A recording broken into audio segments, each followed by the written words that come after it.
Muy buenas tardes, amados estudiantes. Vamos a empezar nuestra clase con el trabajo de exploración realizado por un grupo que trata sobre el tema de la hermenéutica, a quienes lo dejo para la exposición correspondiente.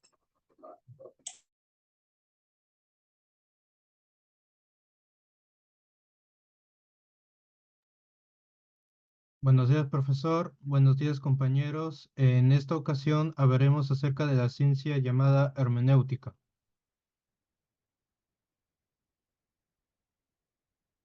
Definición e importancia. La hermenéutica, de una manera muy amplia, es considerada como la disciplina, ciencia o arte de la interpretación de textos.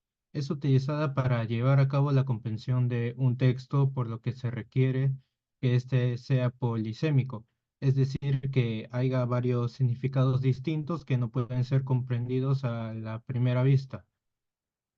Nos enseña a cómo colocar un texto en su contexto, que es cómo se adquiere a su significado. Es la forma en que cómo podemos interpretarlo correctamente. Friedrich Schleiermacher es considerado como el padre de la hermenéutica. Nació en 1768 y falleció en 1834. Fue un teólogo, filólogo y filósofo alemán, especialmente célebre como teórico de la hermenéutica. En el siglo XVIII fue uno de los filólogos más importantes, ya que es considerado también como el padre de la teología moderna, cuyo objeto de la aplicación es el discurso, su finalidad y la total comprensión. Para él, también considera la tarea de la hermenéutica como es entender el discurso también como el autor y después mejor que él. También considera importante y fundamental la interpretación de los textos. Cronología. A lo largo de los años, la hermenéutica ha pasado por muchas etapas. Empezaremos con el inicio, Grecia, que se origina mediante la aplicación por filósofos. Uno de ellos está Platón, que utiliza también el como, discurso como fuente para emplear la hermenéutica a base de la interpretación de poesías. La hermenéutica no es considerada como una ciencia, más bien es considerada como un arte. Y después de eso seguía la Edad Media, que es considerada como un periodo hermenéutico, ya que se ha utilizado mucho en lo que es en las poesías, en lo que es en las leyes y, más importante, en la Biblia. Como por ejemplo, en la Biblia se dividió en cuatro etapas, cuatro partes fundamentales. El primero de ellos era el contexto histórico. El segundo es que considera la letra como enseñanzas morales. Y el tercero está relacionado como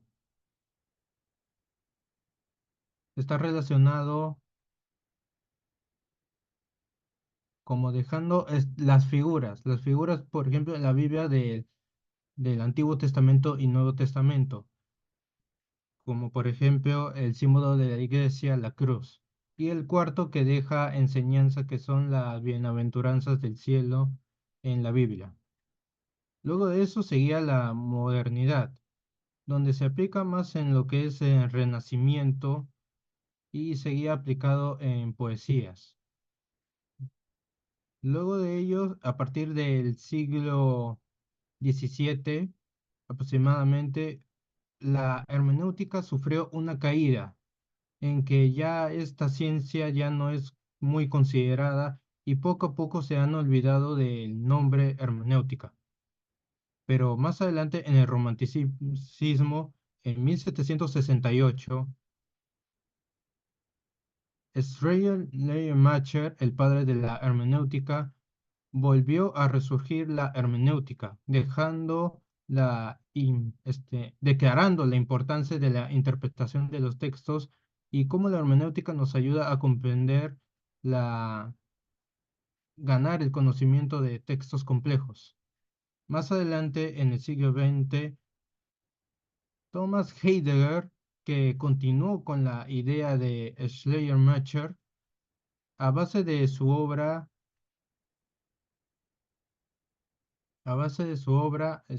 considera también la importancia de la interpretación de los textos. Dimensiones de la hermenéutica. Se divide en tres dimensiones. Primero de ellos tenemos la lectura. Toda lectura de un texto es una forma encubierta de una interpretación oral.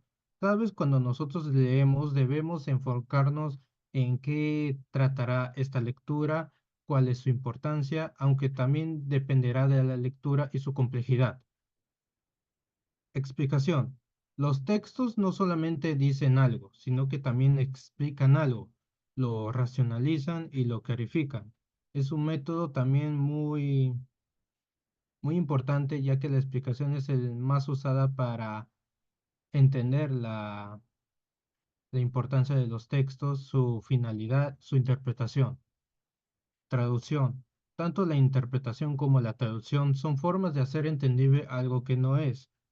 Muchos consideran que la traducción tiene que ser del todo perfecta, pero no es así, ya que el traductor, cuando cambia de lengua al gusto del receptor, lo hace para que el receptor pueda entenderlo con mayor facilidad. El ciclo hermenéutico es un recurso muy utilizado para entender la interpretación de los textos. Se divide en dos opiniones, por así decirlo. En una de ellas está Friedrich Schleiermacher, que habla de una esfera o un círculo para designar una reciprocidad entre el todo y lo singular, o bien de lo especial y lo general, en que se mueve la intelección. Martin Heidegger, que en su obra El ser y el tiempo, Heidegger establece que el círculo hermenéutico es la ley fundamental de la intelección, que pertenece a los dominios esenciales de la existencia y se mueven como un todo en los dominios de lo que es la existencia humana como una entidad comprensiva. Aquí, como podemos ver, su representación, la primera etapa que es la precomprensión, que es la idea previa a la que tenemos al momento de ver el texto. Tenemos ideas como, por ejemplo, de qué tema tratará el texto, qué ideas puedo destacar del texto. La segunda etapa, reconocer los prejuicios. Es, tenemos que tener por decir, un ojo agudo en reconocer los prejuicios, ya que es importante para entender mejor la comprensión de un texto. La tercera etapa, que es la fusión de horizontes, que es donde mide la distancia, por así decirlo, entre el contexto, la enseñanza que deja el texto según como nosotros lo vemos cuando realizamos la lectura y el contexto que dejó el autor. Es decir, podemos estar pidiendo un tema diferente a lo que dejó el autor y nosotros tenemos que medir la distancia que hay, si estamos muy alejados o muy cercanos a lo que nos trata de enseñar el autor del texto. Cuarta etapa que es oír el texto, que básicamente es entender la idea principal del texto y lo podemos realizar mediante las tres etapas previas. El quinto paso que es aplicar el sentido del texto, para qué nos sirve. Podemos usarlo como un modo de ejemplo en la vida cotidiana. Podemos entenderlo mediante un ejemplo en poner el tema central del texto en un ejemplo de la vida diaria. La sexta etapa que es interrogarse, que podemos interrogarnos, realizar nuevas preguntas con respecto a lo que ya sabemos del texto, para qué nos servirá más adelante, si nos servirá y muchas muchas preguntas que nosotros como humanos podemos crearlas ilimitadamente. Eso es todo por mi parte. Antes de pasar a mi siguiente compañero, ¿hay alguna pregunta que quieran hacer con respecto a mi parte de la exposición?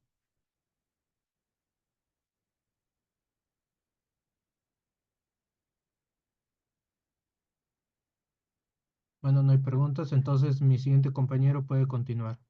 Pero al final se puede hacer preguntas indistintamente, ¿ah?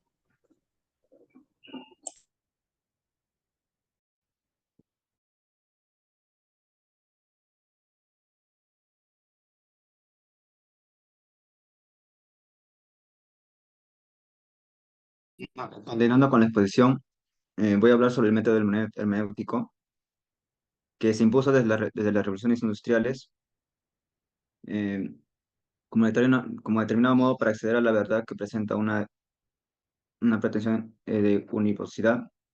El método hermenéutico es un proceso dialéctico en el cual el investigador va a investigar en todo el texto para así darle sentido. Se va a estructurar a partir del círculo hermenéutico, como ya lo mencionó mi compañero, círculo o ciclo. En aquí es donde se va a adjuntar los conocimientos nuevos y los conocimientos previos van a ser reemplazados o modificados para poder darle el sentido. Va a tener actitud dialéctica porque se va a darle, a encontrar importancia a a la tesis en vez de encontrar sus puntos débiles y no sigue la lógica del método científico porque se cuestiona o se pregunta por los fines y no por el medio.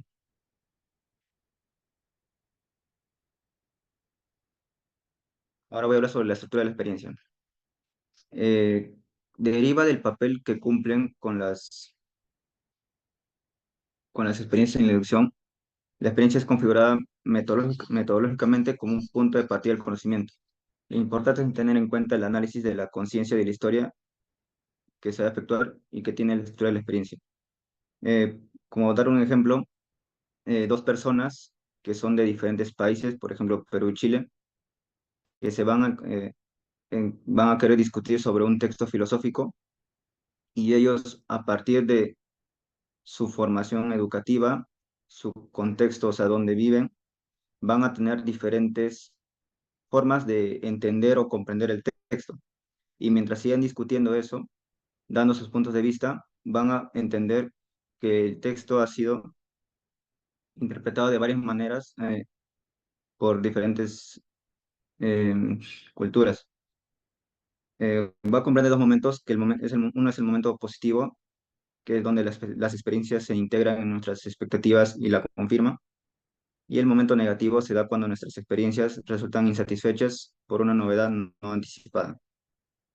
El enfoque hermenéutico tiene relación con el círculo hermenéutico, en el que se relaciona todo el todo con sus partes y no solamente sus partes van a tener que entenderse aisladamente, tiene que ser el texto completo.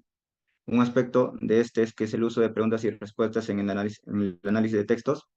Esta relación de preguntas y respuestas va a va a ser importante en, en esta parte. Y el conocimiento como tal no es sino la experiencia. Ahora pasaré a hablar sobre el método hermenéutico. Eh, la hermenéutica filosófica va a hablar sobre la relación que tiene el ser humano con, con el mundo. Va, va a buscar la comprensión del ser humano dentro de su entorno donde vive. La hermenéutica literaria va a hablar sobre los textos literarios. Esos textos pueden ser obras literarias, ensayos, poemas, etcétera. Esto es importante para los críticos literarios porque les ayuda a tener un pensamiento más profundo sobre el texto literario eh, que están leyendo. La hermenéutica crítica va a combinar elementos de la hermenéutica con el análisis crítico de los discursos o textos. La hermenéutica bíblica se va a centrar en los textos bíblicos. Como sabemos, la Biblia es el conjunto de libros antiguos que, de acuerdo a su contexto, pueden ser interpretados de otra manera. Y esto es importante porque, de no entenderlo como ellos lo quieren a dar a conocer, lo podemos malinterpretar y de esa manera pueden generarse críticas hacia eso. La hermenéutica jurídica va a hablarse sobre las normas más que todo y eh, va a tener mucha relación con lo que es el derecho. Ventajas de la hermenéutica. Mejora la comunicación y la colaboración. Va a mejorar mucho lo que es el trabajo en equipo porque va a dar diferentes puntos de vista, como ya lo mencioné. La innovación contextualizada va a ser otra ventaja porque no solamente se va a adaptar al contexto en el cual se va a dar el hecho, eh, sino y también para poder mejorar o darle un mejor entendimiento a la lectura, una comprensión más profunda para el usuario y diseño centrado en el usuario. Puede ser también para el cliente que está buscando. Con respecto a las limitaciones de la hermenéutica, en la ingeniería de sistemas, va a ser más subjetivo que objetivo y eso va a ser una limitante porque en la ingeniería de sistemas se va a buscar ser más objetivo que subjetivo en los trabajos que se va a realizar. Su generación y su aplicación. Se da de manera un poco general, no tanto específico, y eso es lo que sería una gran limitante en este campo. Complejidad y tiempo. Puede abarcar un tiempo prolongado el estar encontrando varios sentidos o puntos de vista en este lado. Mayores veces en lo cualitativo que en lo cuantitativo.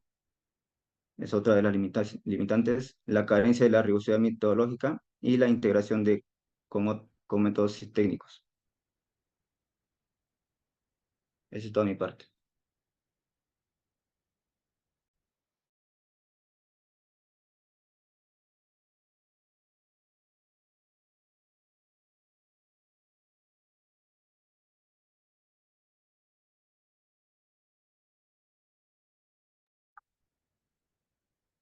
Buenos días, profesor y compañeros.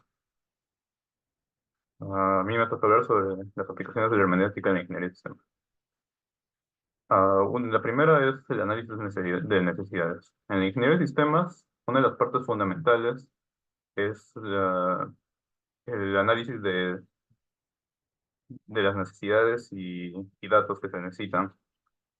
Y en lo que ayuda la hermenéutica es en mejorar la comprensión de algunos cuestionarios, entrevistas o, o diferentes formularios que se hagan a los stakeholders, que son la parte interesada, y entonces se comprenden mejor las necesidades y en un futuro se cometen menos errores.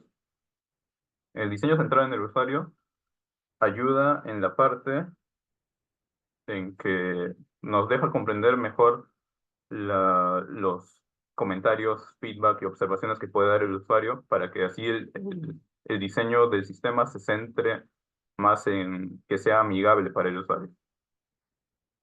En interpretación de datos cualitativos, en la ingeniería de sistemas, usualmente se podría, no, usualmente se analiza más cuantitativamente de los datos, cosa que deja un poco de lado los cualitativos.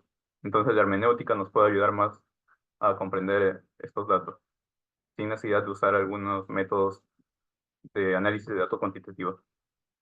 En la resolución de problemas y toma de decisiones, esto quizás no necesariamente es solo en la ingeniería de sistemas, ya que la toma de decisiones y problemas se pueden hallar en otras diferentes ingenierías, pero la hermenéutica nos ayuda, ya que toma una visión eh, de interdependencias, donde nos puede ayudar a ver el contexto no simplemente como un todo, sino como cada parte podría afectar también a los problemas, y entonces nos puede ayudar a tomar una mejor decisión.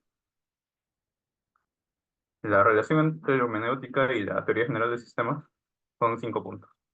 El primero es la interpretación y comparación de sistemas complejos. La hermenéutica nos ayuda a comprender mejor textos complejos, y en una relación con la teoría general de sistemas es que también en la teoría general de sistemas se analizan sistemas complejos, tales como podrían ser los sociales o los organizacionales. Entonces, ambos tienen por ahí una relación en ese aspecto. La contextualización. En la hermenéutica, la contextualización del texto es muy importante, tanto como en la teoría general de sistemas. Un sistema aislado, pues sin el contexto en el que se encuentra, sin un análisis profundo en eso, pues nos puede llevar a conclusiones incompletas o erróneas. El holismo,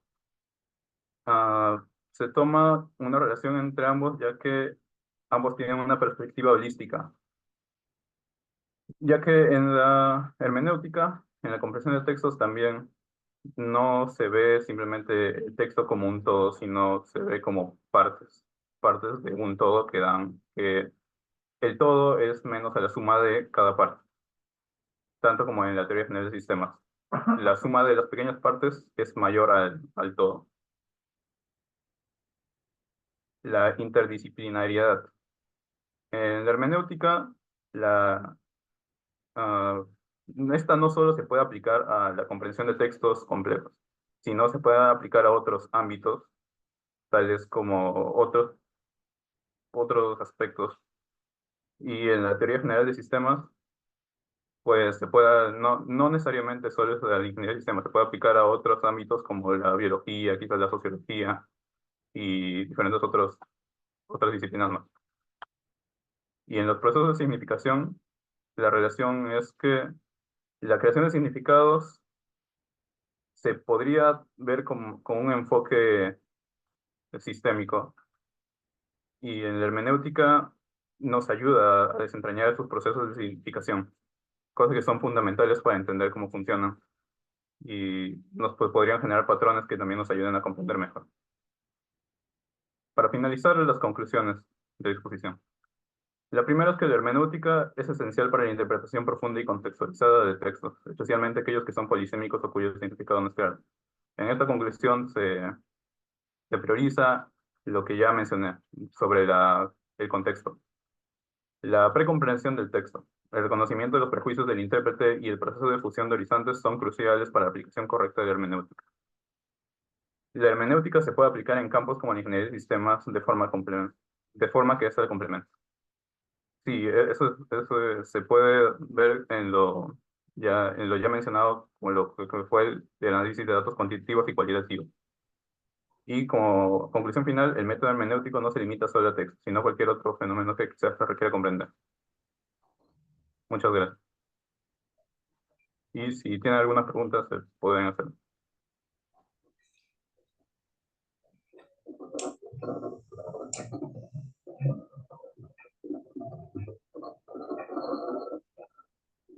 Bien, muchas gracias.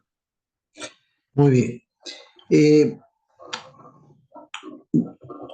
Yo voy a hacer algunas preguntas, pocas, pero las voy a hacer. Pero antes quiero mencionar que este abordamiento temático ha tenido, digamos, aspectos amplios, digamos. Pero también, digamos, hay que incluir esta idea de que la realidad, entre comillas, la leemos la realidad.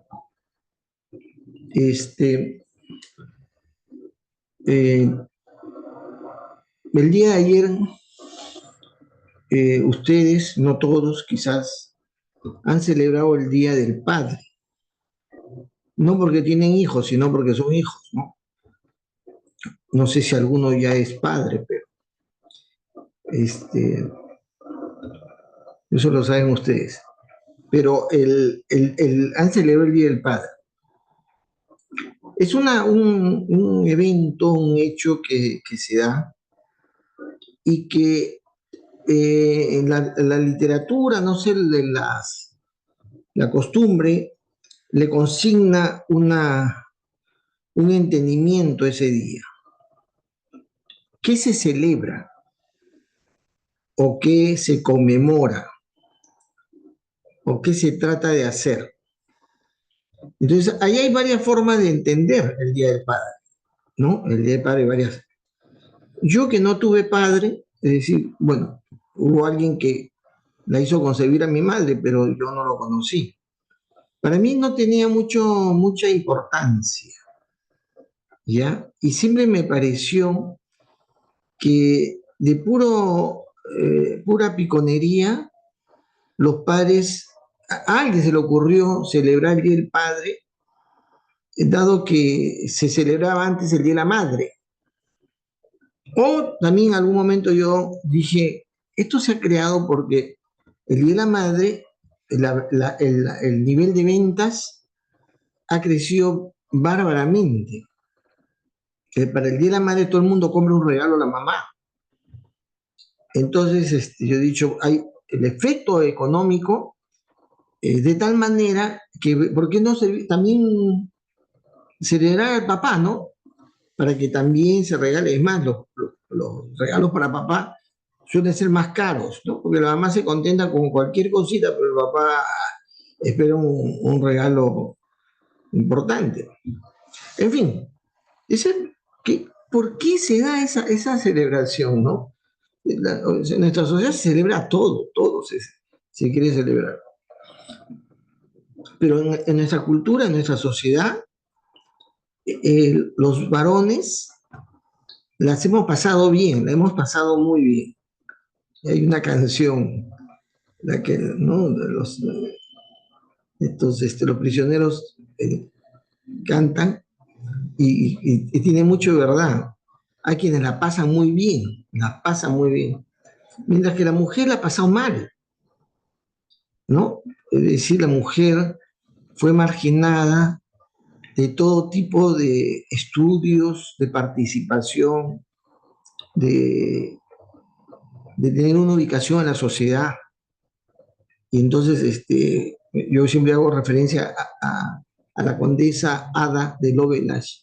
Condesa porque se casó con un conde, ¿no? Y que era una mujer intelectual que dejó una huella extraordinaria en la historia.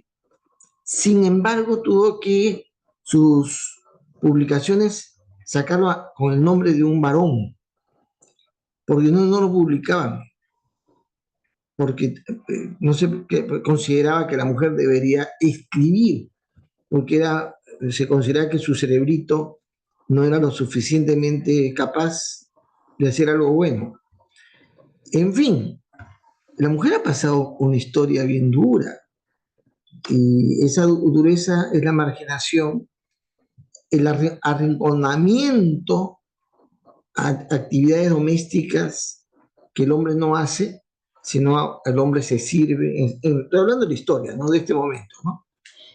El hombre es el servido, es el rey, es al quien hay que servir, y la mujer a su servicio. Lo más bacán que le podía pasar a una mujer es que la mujer tuviera cierta belleza y el hombre la exhibiera como si fuera un adorno que lo acompaña.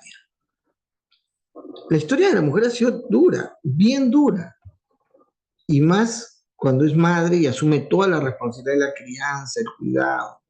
O sea, será la madre, desde mi punto de vista, era lógico. Se ha comercializado sin duda, pero era más lógico que será el papá, que en muchos de los casos, países como el nuestro, un porcentaje bien alto abandona el hogar. Y como pasó en mi caso, abandona a la madre y al hijo. Y es la mujer la que asume en nuestras sociedades el rol, ambos roles, sacrificadamente. Entonces, celebrar a los hombres, a los padres, a mí siempre me ha parecido que deberíamos más bien bajar la cabecita y con mucha, digamos, humildad, reconocer que la historia nos ha pagado bien, porque nosotros nos hemos recibido educación hemos protagonizado las diferentes actividades. Antes los héroes todos eran hombres, ¿no? No había héroe mujer, bien raro que hubiera una héroe mujer, hasta los apóstoles, todos son varoncitos, ¿sí o no? En fin, hemos sido privilegiados. Entonces yo digo, ¿a cuenta de qué se celebra al padre que no pasa bien y abandona el hogar? Entonces, yo, ya, todo esto estoy metiendo el rollo por lo que pasó el día de ayer, pero en virtud de mi percepción, mi entendimiento de algo que sucede en el mundo, en la realidad. Para otros no, pues para otros su historia es de otra manera, y se ve el Día del Padre muy conmovedor, más si lo perdiste. A uno lo lloran, no cuando está vivo, no lo lloran cuando ya te has ido, ¿no? El corazón se quiere reventar de emoción, pero cuando estás vivo, ¿no? Sucede que no es tanto el cariño. En fin, y uno piensa que el Día del Padre es un día bonito para hacerle el agasajo al papá, ¿no? Y olvidarse de todas las metidas de patas que uno ha tenido para con los hijos. Pero esa es una forma de entender esa circunstancia. Entonces, las circunstancias, las cosas que suceden en la realidad, puede ser vista de manera distinta. Incluso cuando uno observa algo que sucede en cualquier lugar, en la casa. A algunos les parece bueno, a otros les puede parecer malo. Yo ahora estoy aplicando hermenéutica en la actitud de mis nietos. ¿Por qué actúan de cierta forma? Interpreto. Busco interpretar la realidad. Entonces, no solamente la hermenéutica se circunscribe, si bien es cierto, nace de esta idea de que las cosas hay que entender, especialmente la descripción de la realidad, cuando se describe la realidad, no cuando se escribe algo que uno, también para algo que uno ha creado imaginariamente, se puede también interpretar. La gente va a los museos, yo ya les he contado que he ido a España, visitar los museos, y uno puede interpretar la obra, ¿no? Entonces, a lo de sistemas, nos recomiendan ir a ver el autorretrato de Velázquez. Tienen que verla, porque expresa, según una interpretación, la cibernética de segundo orden. Ahí está interpretada, está expresada, mejor dicho. Es una interpretación. Bueno, entonces la hermenéutica va a tomar una extensa implicancia y por lo tanto cobra una importancia fundamental hoy en día para un adecuado. Ahora, no sé quién mostró las limitaciones. Creo que Álvaro, ¿no? Álvaro, su presentación hablaba de las limitaciones. ¿Puedes Sí, profesor. mostrar y presentar otra vez tu lámina esa? ¿Puede ser?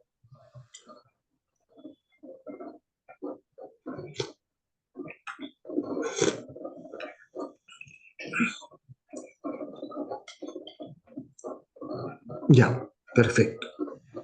Muy bien. Fíjense, acá el tema, el cuestionamiento tanto de la ciencia como del pensamiento de sistemas es a la posibilidad de ser objetivo.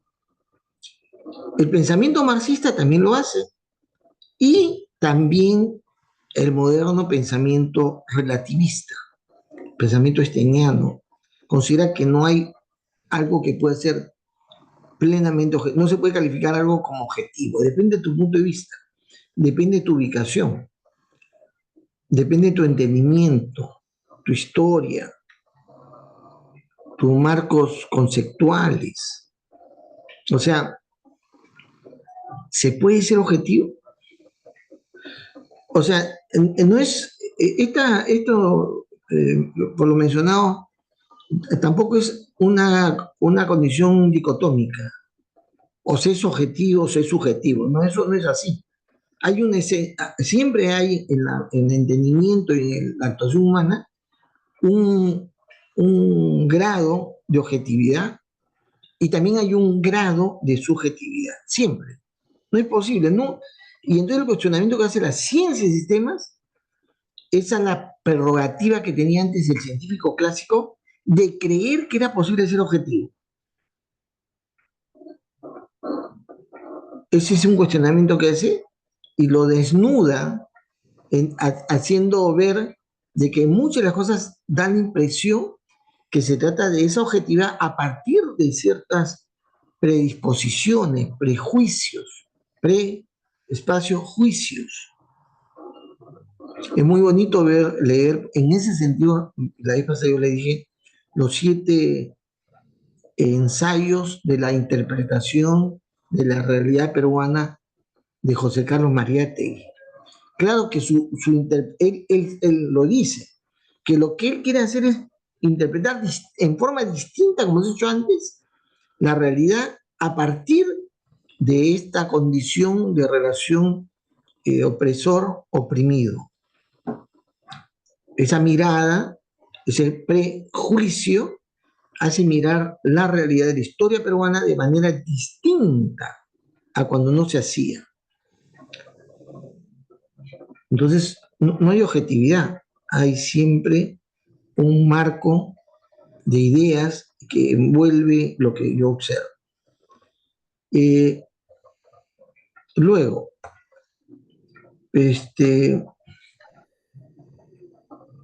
acá cuando se habla de generalización y aplicación se está queriendo hacer la dicotomía entre lo general y particular, ¿no? Lo general y particular. Y en la ciencia del sistema, digamos, la generalidad contiene lo particular, lo contiene. No es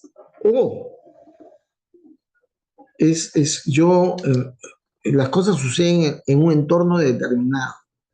Yo debo entender el entorno y observar el fenómeno que sucede, es decir, lo particular. Entonces, el particular no lo debo desencajar del entorno, de lo general.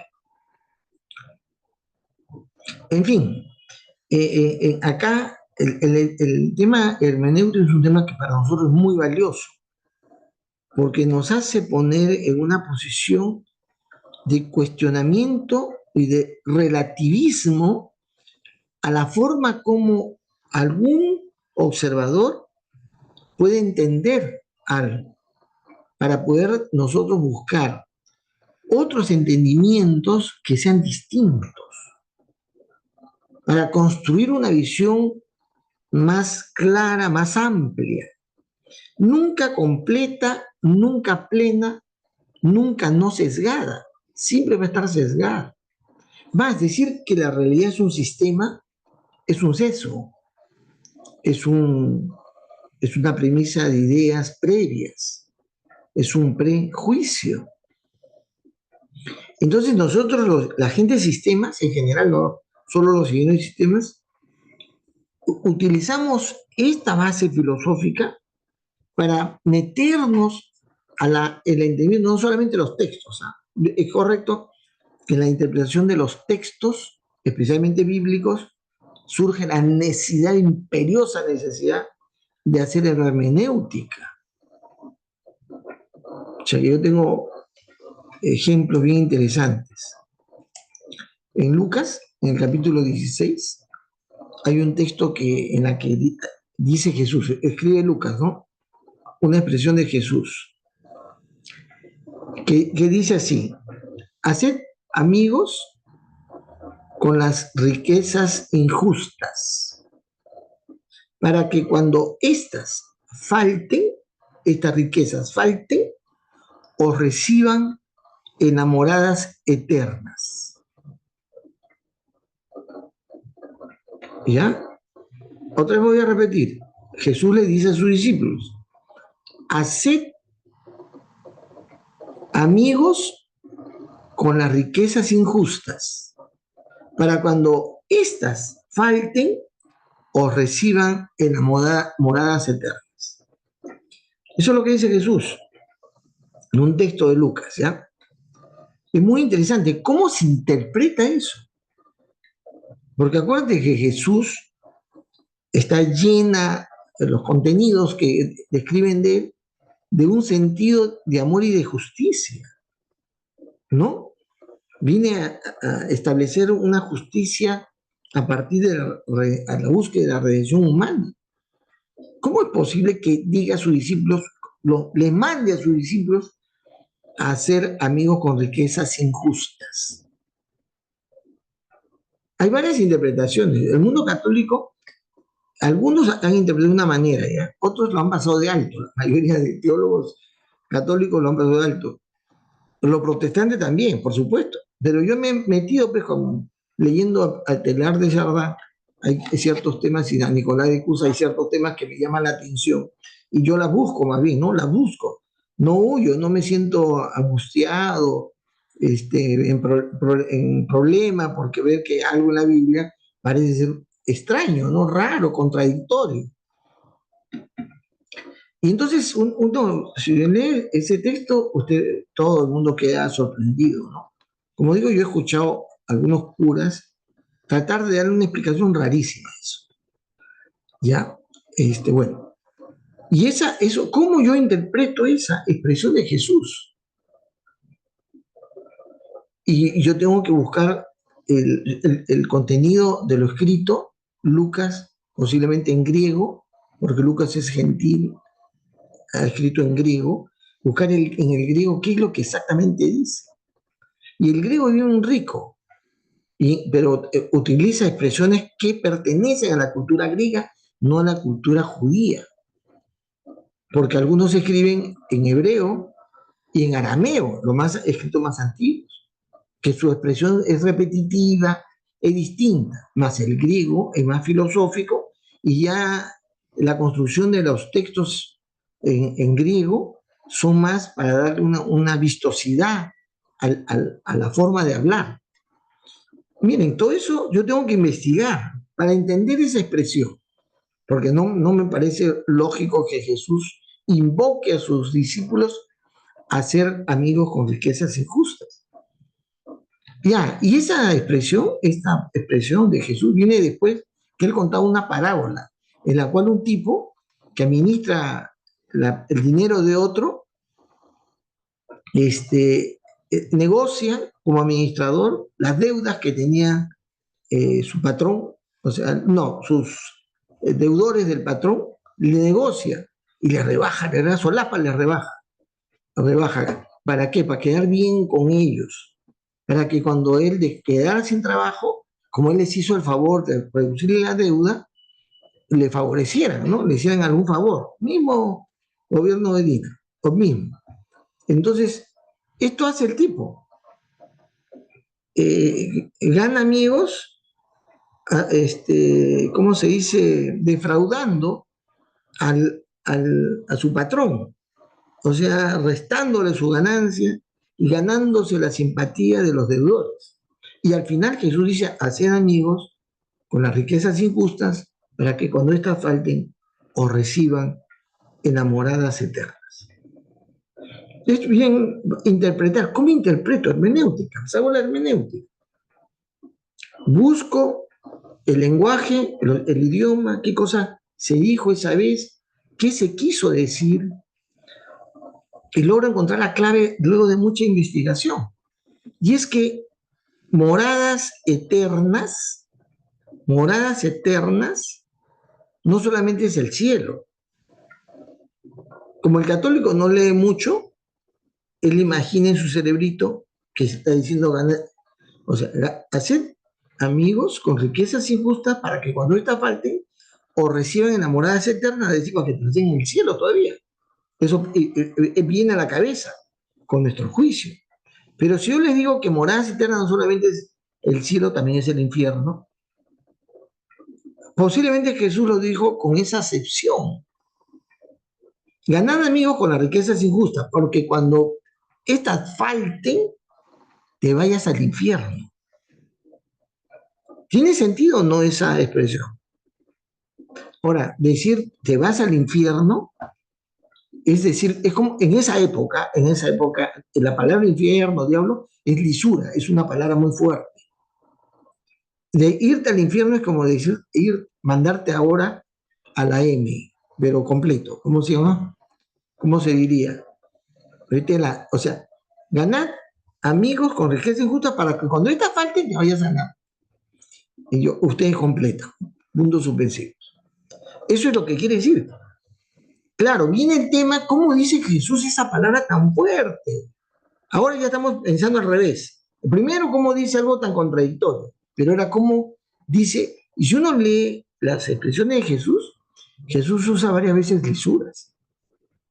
Claro que el católico que no lee la Biblia, le cuentan la historia, jamás se ha dado cuenta de eso. Pero sí, Jesús utiliza expresiones bien fuertes, ¿eh? Y esa expresión es durísima. A su discípulo Pedro le dice Satanás. Y también, como repito, el judío, decir eso es hacer el peor insulto. El peor insulto era ese. No había otro insulto, ¿eh?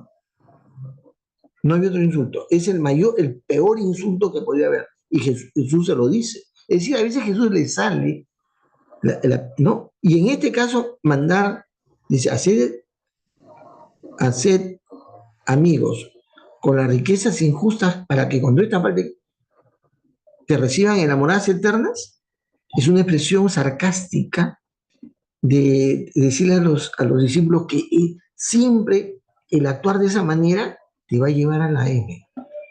Digo, al infierno, ¿no? Bien, que tiene doble acepción, ¿eh? Porque al infierno, porque efectivamente vas al infierno porque has cometido una falta, y te vas al infierno en el sentido que tu vida va a ser una desgracia. Bueno, y hermenéutica. ¿Cómo yo logro llegar a esa interpretación? Es analizando el contexto, el lenguaje, estudiando ampliamente, y primero quitándole a Jesús ese halo que le dan el mundo católico, ese halo de que Jesús pues no se expresa mal, ¿no? Pero Jesús se expresa en el idioma de su época de manera natural. Y ya no les cuento a ustedes, pues no lo voy a desanimar a seguir la fe cristiana. Usa muchas veces expresiones duras, fuertes, que se pueden calificar en esta época como lisuras. Y les dice a los fariseos, los trata como una basura los fariseos. Bueno, ya, listo. Eso quería yo añadir, porque es muy importante que el ingeniero de sistemas tenga dominio hermenéutico, sepa meterse a la hermenéutica. Por supuesto que ustedes están empezando los estudios, pero tienen que saber profundizar. ¿Qué se dijo? ¿Qué se quiso decir? ¿Quién lo dijo? ¿Por qué lo dijo?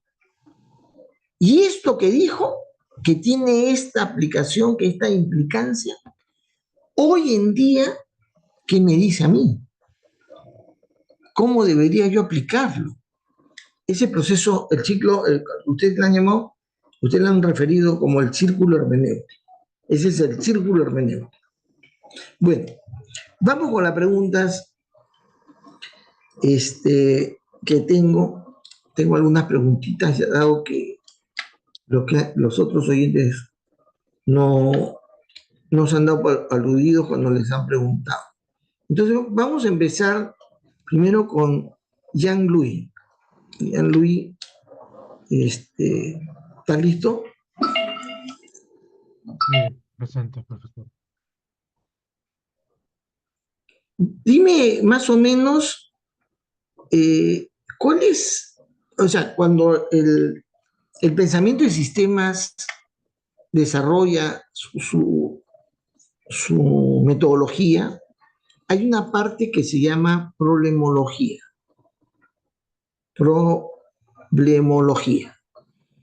Entonces, yo lo que quiero preguntarte es ¿qué importancia tiene la hermenéutica en este esta etapa de la metodología del pensamiento de sistemas? ¿Qué importancia tiene?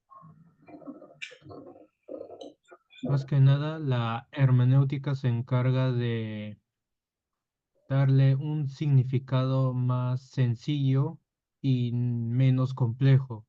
Y para eso servía, para de convertir lo complejo en lo más entendible posible, para que el resto pueda entenderlo. No, no, no, no. Estás diciendo una barbaridad, Ron Luis. Yo creo que de lo que tienes no, es imposible. Yo acabo de explicarle que algo que parece bien simple, que tú lo puedes entender con simpleza, pero erróneamente, yo le acabo de explicar que tengo que hacer un estudio más complejo. Tengo que mostrarle la complejidad para que la interpretación se haga bien. Lo que tú estás diciendo no tiene nada de lógico, nada de o sea, de sentido frente a lo que estoy preguntando. ¿Ah? No, no acierta la pregunta, no es una respuesta correcta, pero también la afirmación que haces es absolutamente incorrecta. La hermenéutica no pretende hacer las cosas de manera sencilla, sino correctamente entendible. O sea, y además con ese propósito hace que el ejercicio de entendimiento sea más complejo, no al revés. Siguiente pregunta, que la debo hacer, perdón, perdón, un momentito, a Álvaro. Álvaro, la pregunta que te toca es la siguiente. Un segundo.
Perdón.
Perdón. Entonces vamos un ratito.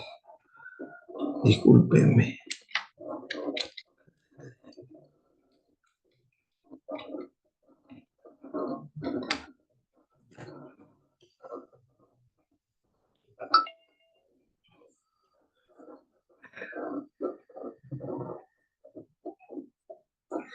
Ya. Entonces, Álvaro, ¿no? algo yo he explicado, ¿no? Pero, digamos, posiblemente en mi acercamiento al entendimiento más referido a lo que usted también ha hecho referencia, que es al entendimiento de los escritos sagrados. Hay un ejercicio necesariamente hermenéutico. ¿Cómo así, digamos, cómo así, en general, en el ejercicio de entendimiento de esas creencias que son antiguas, tradicionales, pudiera esto servir? ¿Cómo se podría esto aplicar? No se me dejó entender. O sea, hemos referido a la hermenéutica y el rol que se cumple cuando uno se aborda ciertos temas relacionados a la fe cristiana, ¿no? ¿Cómo eso se extiende y se utilizaría en otras concepciones tradicionales, de creencias tradicionales? Eh, ¿Cómo es la interpretación con respecto al contexto que se da? Puede darse el sentido también de ciertas tradiciones como el hecho de realizar festividades, ¿no? Que en otro contexto quizás no entenderían el porqué del festejo o por qué se realiza tal actividad. Eh, con respecto al...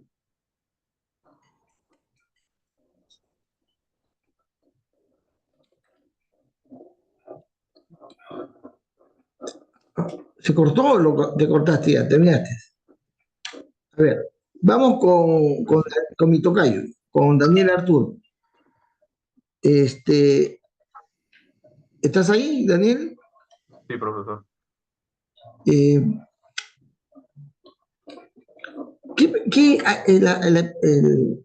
para aplicar la epistemología, ¿hay ciertas reglas, cierto principio? ¿Puede repetirlo, por favor? Para aplicar la epistemología, perdón, la hermenéutica, para aplicar la hermenéutica, ¿hay ciertos principios o ciertas reglas?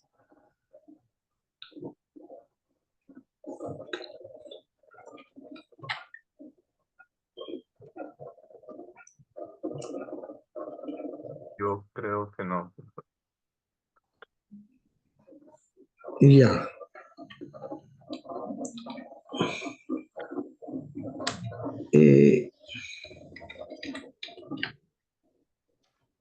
Se llama Jean-Louis. Si, digamos, yo tenga que caracterizar en tres aspectos principales la hermenéutica, ¿cuáles son esos tres aspectos característicos más importantes de la hermenéutica?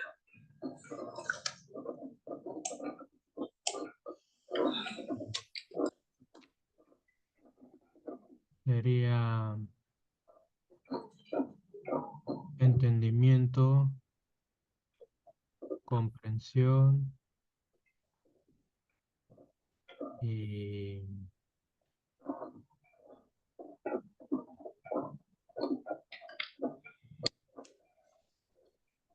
creatividad en tener nuevas ideas. A ver, Álvaro.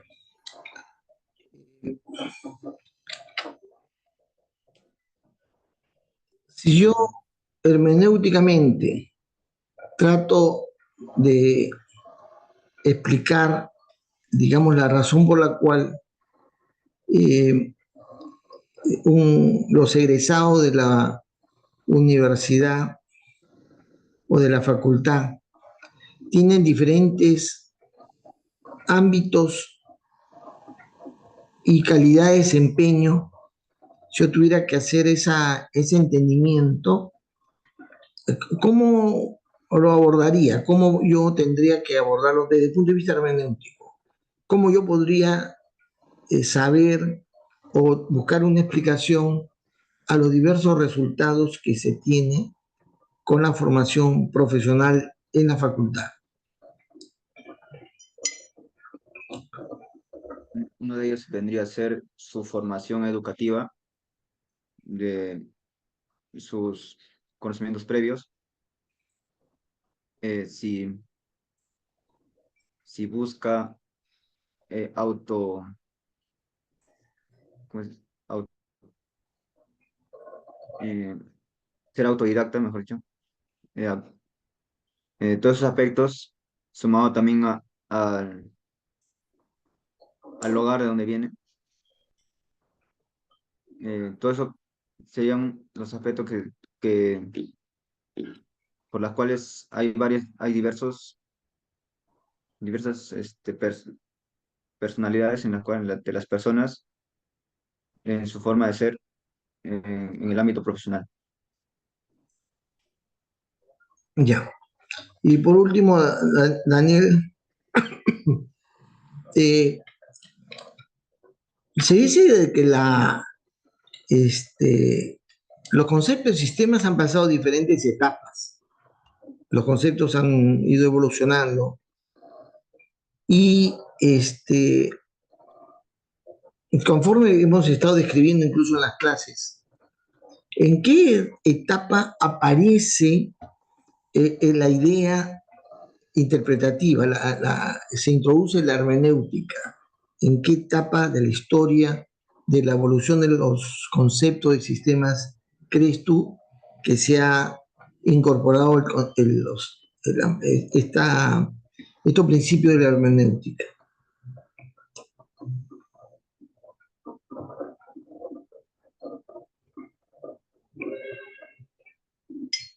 No lo sé, profesor. Bien, no saquen la pantalla porque es muy importante. Esto que yo estaba comentando, me había olvidado, no sé por qué no se ha mencionado sobre el carecimiento de rigurosidad metodológica. Yo no sé dónde han sacado estas ideas de limitaciones de la hermenéutica, porque justamente si alguna rigurosidad se ha ido adquiriendo en las ideas de sistemas, se ha ido desarrollando en la medida que se está incorporando una serie de elementos que antes no se tenían en cuenta y que hace ahora no tan sencillo el entendimiento de algo, de la realidad, de un texto, lo que fuera. Y eso obliga a que se cumpla con el rigor del entendimiento del entorno producido, de dónde se origina un fenómeno determinado, del por qué se origina, de qué aspectos están causando y dan una explicación del fenómeno, etc. Esas condiciones y requerimientos que se tienen le dan una mayor rigurosidad a la forma metodológica que se tenía antes, ¿no? Con un método científico simple. Entonces, no es verdad que la hermenéutica carece de rigurosidad metodológica. No es verdad. Y además es abierto a estos aspectos, digamos, técnicos, estos aspectos técnicos que hacen que algunos puedan deducir o concluir en entendimientos particulares, los toma en cuenta. Es decir, integra los diferentes puntos de vista, desde que acepta que la realidad puede ser interpretada. ¿Por qué? ¿No? Eso se llama, en pensamiento se llama Weltanschauung. O sea, ¿cuál es el Weltanschauung? Uno se tiene que preguntar. Y entonces eso hace que los instrumentos de entendimiento, que son métodos técnicos, se pueda tener claro por qué se dan de esa manera. Entonces, y eso es integrado en la propuesta que se hace cuando se interpreta la realidad desde el punto de vista del sistema, ¿no? Bien, bien, muchas gracias. El otro tema lo vamos a tener el día de mañana, ¿no? Está programado para el día siguiente. Permítame un momentito.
La semana pasada habíamos llegado a este punto,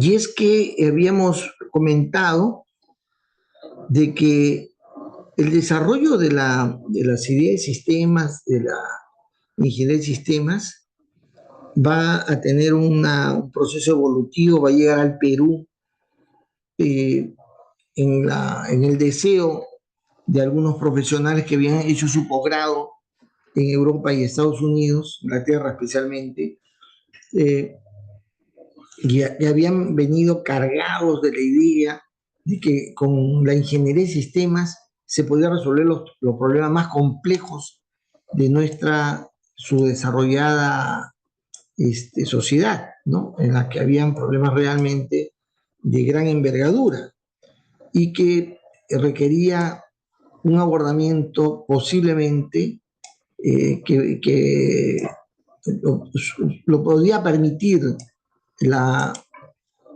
ingeniería de sistemas, ¿no? Entonces, hemos dicho, eso viene, la ingeniería de sistemas llega primero, está ahí. La computación, si bien la computadora va a ser una herramienta que data también casi de la misma época, los años 40, 50, y desde antes hay una línea de desarrollo en el conocimiento de lo que se va a llamar la máquina computacional o el ordenador. Su estudio y amplitud en el uso va a llegar posteriormente. Yo les mencioné la vez pasada, cuando entré a la universidad, la computación tenía que ver con hacer cálculos, ¿ya? Luego vino con la idea de hacer procesamiento de datos. Nosotros hacemos cálculos con regla de cálculo, y luego con una calculadora. Posteriormente vino la computadora, y luego la computadora siempre fue una herramienta, un instrumento para el ingeniería de sistemas. Siempre ha sido y es una herramienta, no es un objeto digamos, de estudio. Para utilizarla hay que estudiar, por supuesto, ¿no? Pero, digamos, no es un tema de estudio para calificar como ingeniero de sistemas. No lo es.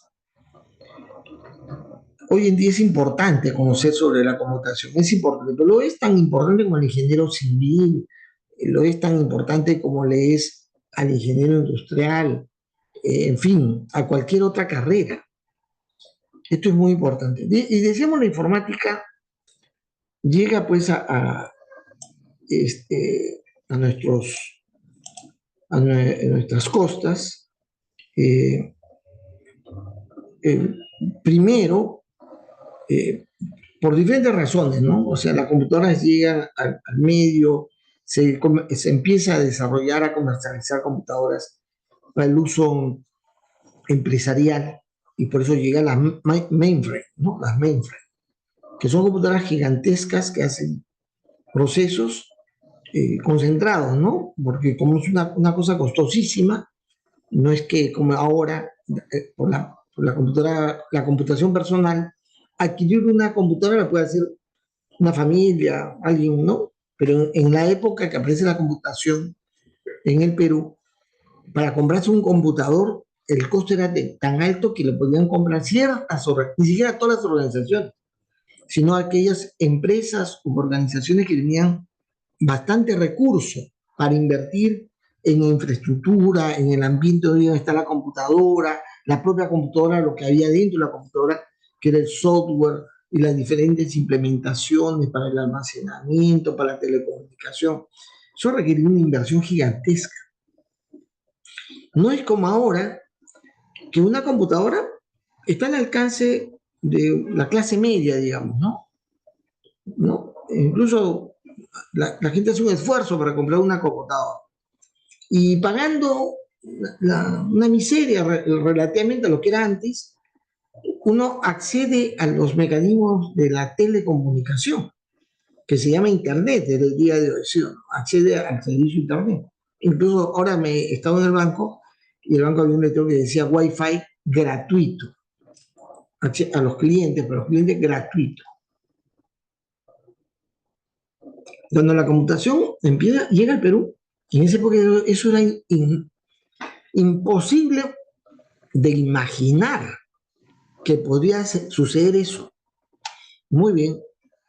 Entonces llega la computadora y se utiliza para procesar datos. El estudio propiamente de la computación en el Perú, en la Universidad de Ingeniería, en primer lugar, porque fuimos nosotros los primeros que tomamos la idea de hacer uso de la computadora, le llamamos informática. Informática. No le llamamos computación. En esas épocas aparece la enseñanza de computación, la palabra computación, en la avenida Wilson, en Guzmán Blanco. No sé si ustedes conocen esos lugares. Eran lugares en los cuales academias de corte y confección, academias de inyectables, o sea, academias que enseñaban cosas técnicas, empezaron a mostrar que también podían enseñar computación. Era más enseñar a la gente ciertas cosas que se necesitaban para las computadoras, las mainframe, querían gente técnica que pudiera perforar tarjetas, perforar cintas, saber imprimir, poner papel en impresoras, etc. En eso consistía esa enseñanza de la computación, en una enseñanza técnica, estrictamente técnica, no en una enseñanza superior.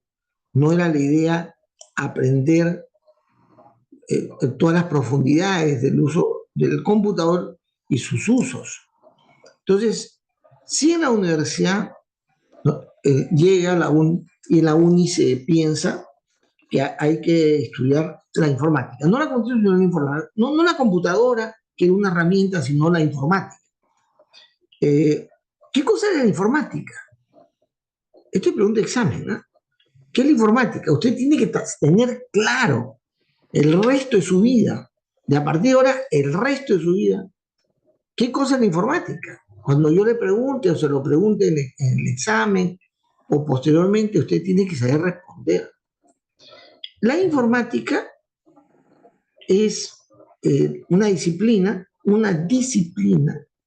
que se encarga de estudiar y aplicar métodos, procesos y técnicas diversas en la búsqueda de desarrollar cierto tipo de soluciones, cierto tipo de instrumentos para el uso racional y automatizado de la información.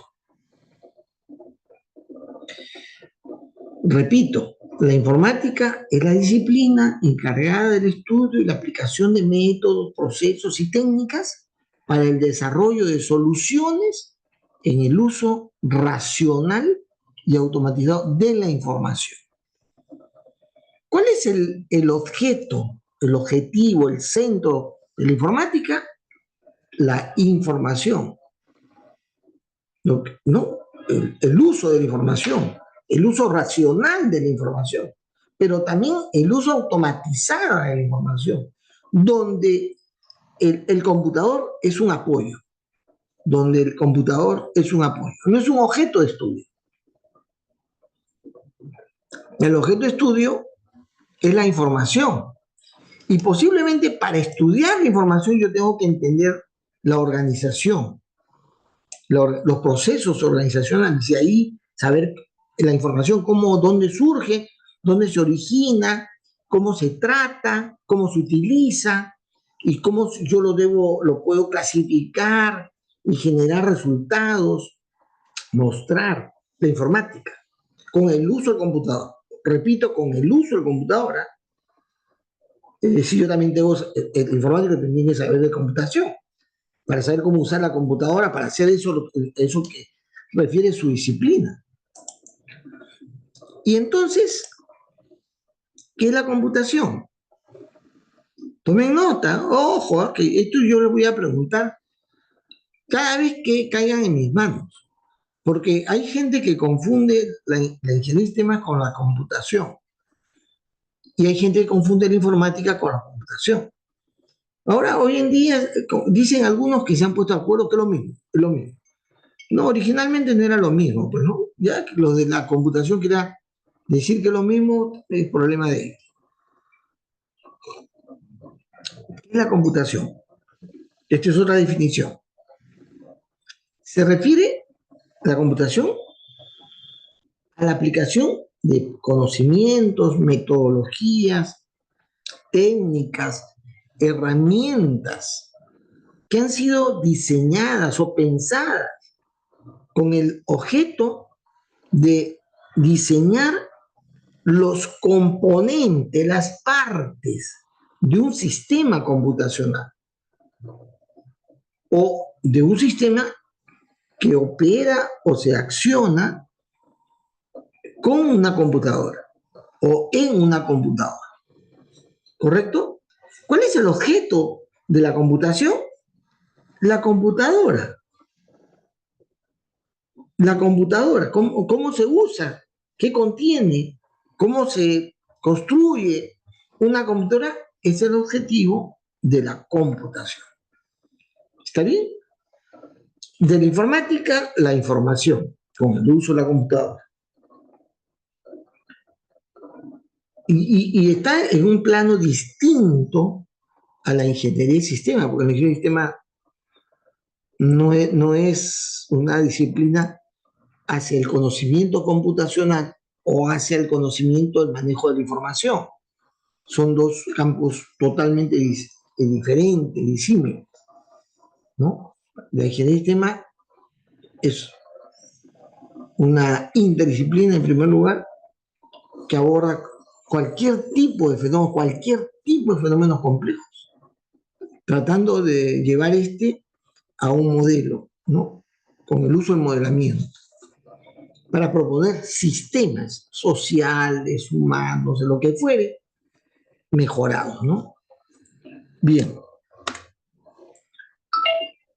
Entonces, como hemos dicho, la informática tiene como objeto el estudio de la información y de su aplicación de la información en la organización, ¿no? Su aplicación, digamos, su importante aplicación en la organización. Y la computación tiene como objeto el estudio de la computadora y su uso. Sin embargo, hoy en día La gente de computación habla indistintamente de computación o de informática en estos círculos especializados que se han armado, ¿no? De gente que está en este campo.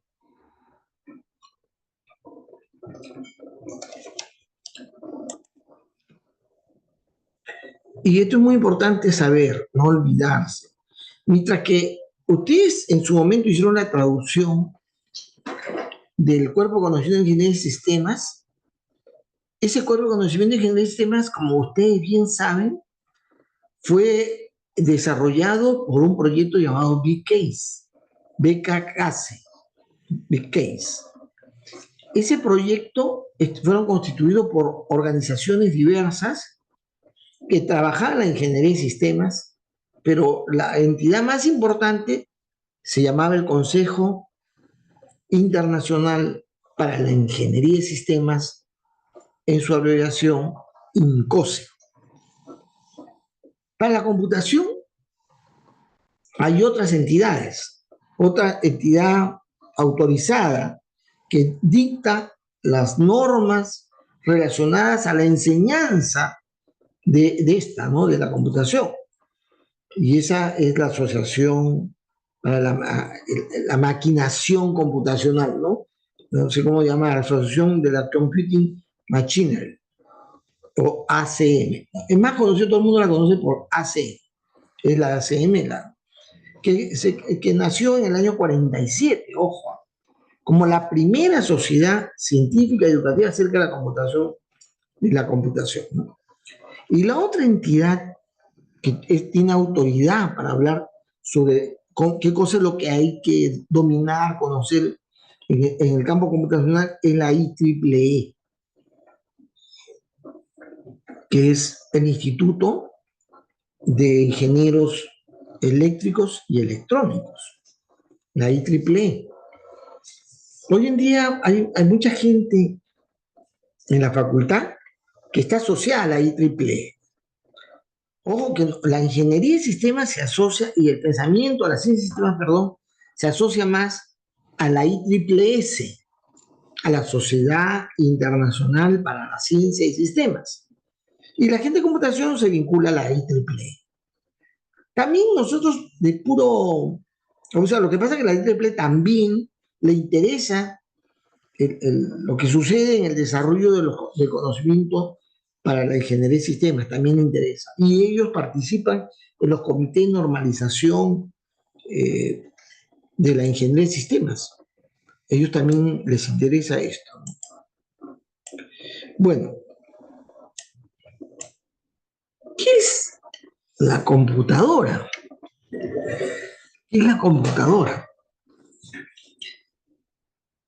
Y esto es muy importante. La computadora es un sistema, ¿no? Es un sistema que puede entender al ser humano,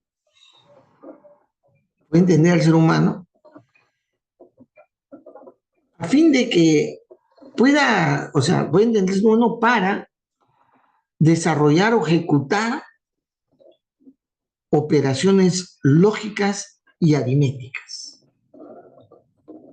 La computadora, cuando tiene una acción, ¿no? Algo que lo lleve a ser considerado como un robot, el robot es una computadora. Interpreta o entiende lo que se le quiere que se haga, pero haciendo operaciones lógicas y aritméticas que accionan mecanismos mecánicos. ¿Está bien? Al final es una computadora. En general, la computadora es una herramienta que tiene la capacidad de entender instrucciones humanas para poder ejecutar instrucciones aritméticas y lógicas. ¿Está claro eso? Ojo, yo estoy dándole los tips para el examen, ¿eh? Por si acaso. Y entonces, ¿ustedes han escuchado alguna vez? Me imagino que en su introductorio, en el curso de introducción a la computación, ¿no? ¿Han llevado un curso de introducción a la computación ustedes? Se han llevado, ¿no? Les han dicho, ¿qué partes generales ¿Qué megapartes tiene una computadora? A ver, Diego Pajuelo. Presente. ¿Qué tal, Diego? Dime.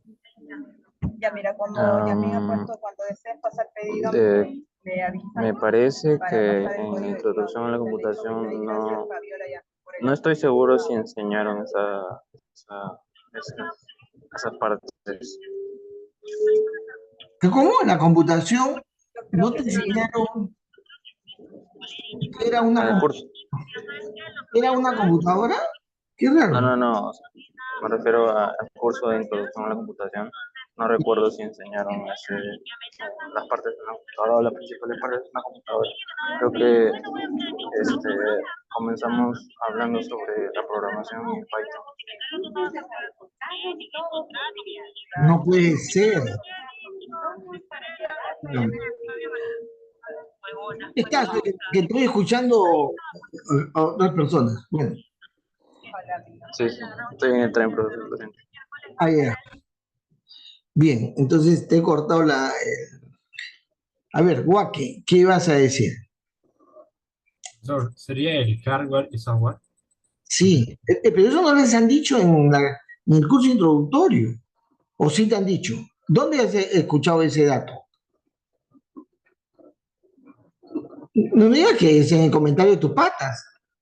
No, en el curso introductorio no han dicho que la computadora tiene dos grandes componentes, el software y el hardware. ¿No le han dicho eso? Oye, ese curso tiene que ser revisado, ¿ah? ¿Y quién ha sido el que les ha enseñado? A ver, Guaque, ¿quién ha sido tu profesor de introducción? ¿Quién? Se llama Aníbal. Esa pregunta de componentes vino en la prueba de entrada, si no me equivoco. ¿De mi prueba de entrada o la de ellos? No, de Aníbal, o sea, de intercomputación, que yo me acuerdo, había una pregunta de eso, de componentes de la computadora. No fue en la prueba de entrada. Ya, a ver, ya fue pregunta de prueba de entrada. Se supone que ya ustedes deberían venir sabiendo eso. Diego, ¿quién fue tu profesor?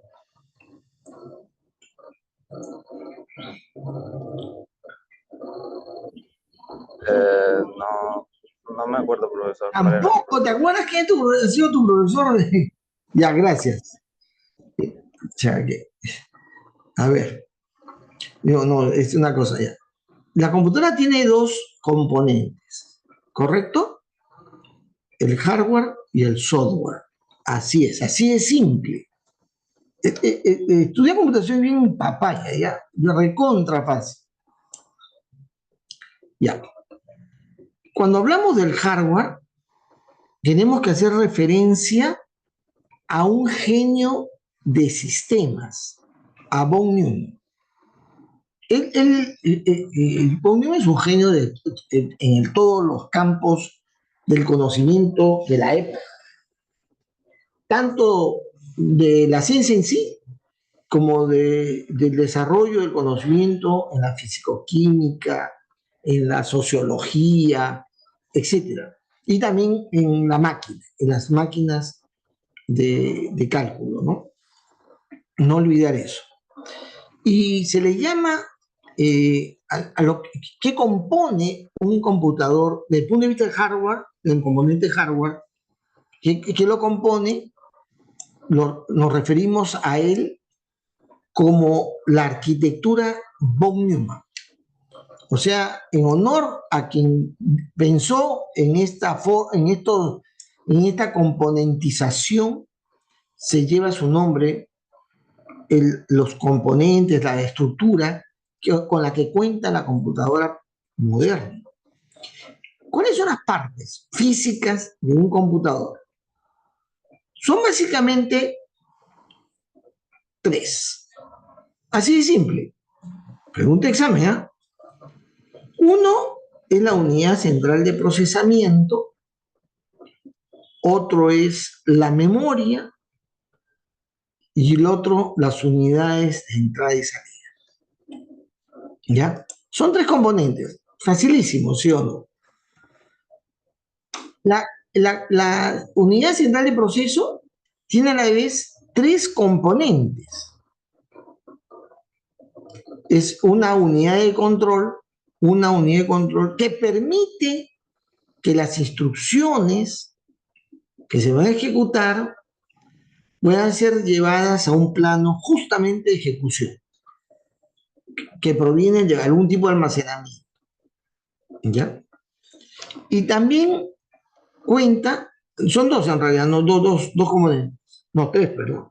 La unidad de control, la unidad aritmética lógica, o si quieren, aritmética y lógica, que es ese componente de la unidad central de proceso, de la CPU, en la cual se ejecutan propiamente las instrucciones. Las instrucciones, sumar, restar, en fin, mover datos, en fin. Las instrucciones se ejecutan en la unidad aritmética y lógica. Y para eso tiene dos formas, dos mecanismos que utiliza, que se llama, que son en realidad registros, donde se almacena para poder sobre ese almacenamiento generar las operaciones. El registro general y el registro de coma flotante. El registro de coma flotante son para las operaciones aritméticas y los registros generales mayormente para las operaciones lógicas. Bien. Y tiene un tercer componente que se llama el registro de instrucción, que es el lugar donde la instrucción se va a depositar previamente antes de ser ejecutado en la CPU, o digamos en la unidad aritmética lógica. La unidad de control es la que administra la secuencia de instrucciones, resuelve dónde se va a depositar las instrucciones y a nivel de operaciones de registro general o de operaciones de registro como flotante. Y listo. Una vez que llega desde el almacenamiento, que es la memoria, la instrucción se ejecuta y una vez que se ejecuta, retorna el resultado nuevamente hacia la memoria. ¿Ya? Entonces, en eso está compuesto la unidad central de proceso. Y el otro componente se llama la memoria. Ojo, que no es el disco, no es el disco, que suelen llamar también storage, sino es la memoria, memory. Y la memoria tiene cuatro componentes. La memoria, que es el conjunto de celdas en la cual se registran los datos, es uno de los componentes. Las celdas de registro de almacenamiento. El otro componente se llama unidad de dirección, que es aquel componente en la cual se ha mapeado los diferentes puntos donde están direccionados los datos, porque la memoria tiene direcciones. La dirección 0 es la primera posición que hay en la memoria, la dirección 9, o sea, el bit 9, no, las direcciones son se le llama por palabra, cada 4 bytes hay una referencia, ¿no? Porque la información llega en paquetes de 4 bytes o de 8 bytes, dependiendo, de 16 bytes, dependiendo del tipo de computadora, el tipo de sistema operativo que utilice, el direccionamiento son por bloques o se le llama por palabras. A cada conjunto de cantidad de bytes que se le puede direccionar se le llama una palabra. Entonces, la unidad de dirección es la que administra esa ubicación de la información. Y hay un buffer. El buffer es aquel punto en la que se va acumulando aquello que se está requiriendo para que pueda luego ser tomado, por ejemplo, por la CPU. Se mantiene en el buffer, que es parte de la memoria, que es un lugar donde se almacena la información que tiene que ir al CPU para la ejecución. Puede ser una instrucción, puede ser un dato. Y el otro componente es el registro de dirección. El registro de dirección, que es Perdón, yo le mencioné, en la CPU no se llama registro de dirección, es registro de instrucción, donde están las instrucciones. Y acá es el registro de dirección, que es dónde está ubicado el dato que me está pidiendo otro dispositivo, la CPU o una unidad de entrada y de salida. El registro de dirección es dónde está ubicado, para de acuerdo a eso acceder a la información y llevarla o a una unidad de entrada y salida o a la CPU para su ejecución. Y viceversa, el registro de dirección, cuando ya se acaba la operación, se ejecuta la instrucción, se transforma el dato, regresa a la memoria para ser almacenado, y el registro de dirección es la que apunta al lugar donde debe ser almacenado. Y el otro componente son llamadas unidades de entrada y salida. Unidades de entrada y salida, que son la pantalla, el mouse, la impresora, todo aquello donde la información, digamos, se puede, ¿cómo se dice?, ver o operar con la información que está ahí, ¿no? Entonces, esas unidades son de diversos tipos,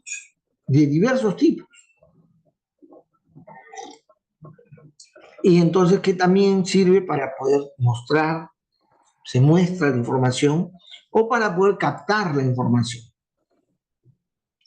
Entonces, esa es la unidad de entrada y salida. Y estos tres componentes se juntan, se relacionan, mejor dicho, con un canal de comunicación, que tiene dos líneas de comunicación. Uno se le llama tag, o se le llamaba tag, y el otro se le llama bus o bus. El tamaño del bus es muy importante en la computadora clásica, en lo físico, porque el tamaño del bus va a permitir una fluidez rápida para los procesos, y entonces la computadora es más potente cuando el bus es más grande. Entonces, dos componentes que transmiten son canales donde se va la información. El tag es el canal donde viajan las instrucciones, y el bus donde viaja la información. No se confunde, porque un registro corresponde a datos y otro registro corresponde a instrucciones. Entonces, así compone arquitecturalmente una computadora. Desde el punto de vista físico, y a esta arquitectura se le llama arquitectura von Neumann, en honor a quien pensó la forma más inteligente de construir una computadora, ¿no? El segundo componente es el software, ¿no? El software, bien dicho. El software es sencillamente un conjunto de instrucciones. Software, conjunto de instrucciones, no se olvide. El software, conjunto de instrucciones, que tiene un propósito determinado. Es un conjunto de instrucciones. Una instrucción es una sentencia que habla de una operación determinada. Cuando yo junto varias sentencias para hacer algo, yo digo, he ahí el software. Y el software se arma para que ejecute cosas siguiendo una lógica. Y esa lógica, para ejecutar de una manera eficiente algo, se llama algoritmo. Entonces el software es el conjunto de algoritmos que tiene una representación en términos de instrucciones. Y entonces podemos decir que el software es un conjunto de instrucciones que la computadora puede interpretar, que además puede ejecutar, y que están ordenadas para resolver un algoritmo, un problema lógico-matemático, o puede más bien llevar a que la computadora tome una acción. Si esta computadora estaba digamos, considerada para ejecutar una acción. El software de base, así le llaman software, en general es un conjunto de instrucciones que la computadora puede interpretar y ejecutar, ¿sí? Pero de ese conjunto de programas, de software, hay un conjunto que se llama software de base.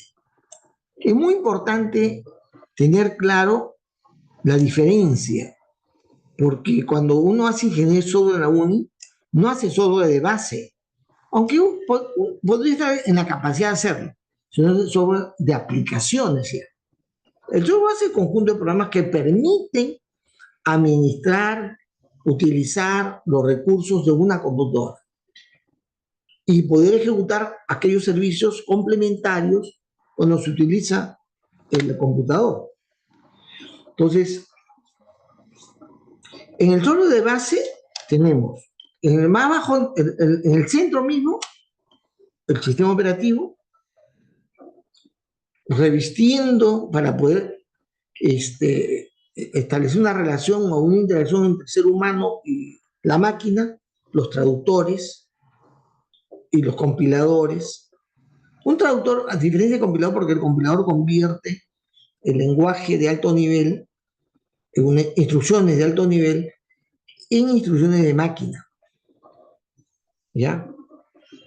Ese es el compilador.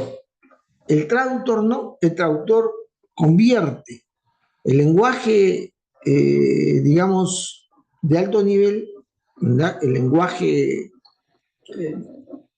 digamos, natural, directamente a una acción, a una operación. No necesita pasar por el lenguaje máquina. Y los utilitarios son aquellos programas que hacen funciones generales que son de uso normal y común en la computadora. Por ejemplo, sacar el respaldo o reiniciar la computadora cuando se cae por alguna razón y se tiene que reiniciar. Lo que está funcionando es un utilitario de recuperación, recovery. El que hace recovery es un programa que se llama utilitario. Sobre un software de base que está compuesto por sistema operativo, traductores utilitarios, se montan el software aplicativo, ¿no? Para poder desarrollar ese software aplicativo, yo necesito un software de desarrollo, ¿sabía?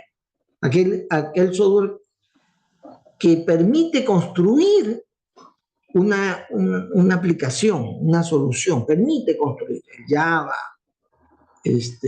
no sé, Benzin, los diferentes lenguajes que se utilizan se llaman software de desarrollo, esos lenguajes, las herramientas que van a permitir generar las instrucciones considerando el buen uso del computador a través del software de base. Y lo que va a generar es un software de aplicación o una aplicación que ya se pone al servicio de otros. Lo desarrolla el desarrollador, el ingeniero software lo desarrolla con el conocimiento del software de desarrollo, con el conocimiento del lenguaje, en un lenguaje va a generar una aplicación en la cual el usuario final va a interactuar con la computadora directamente, ¿no? Y entonces, hemos llegado al conocimiento de lo que es una computadora. ¿Alguien tiene dudas? Si alguien tiene dudas, levante la manito y me pregunta. Porque acaba usted de graduarse en computación.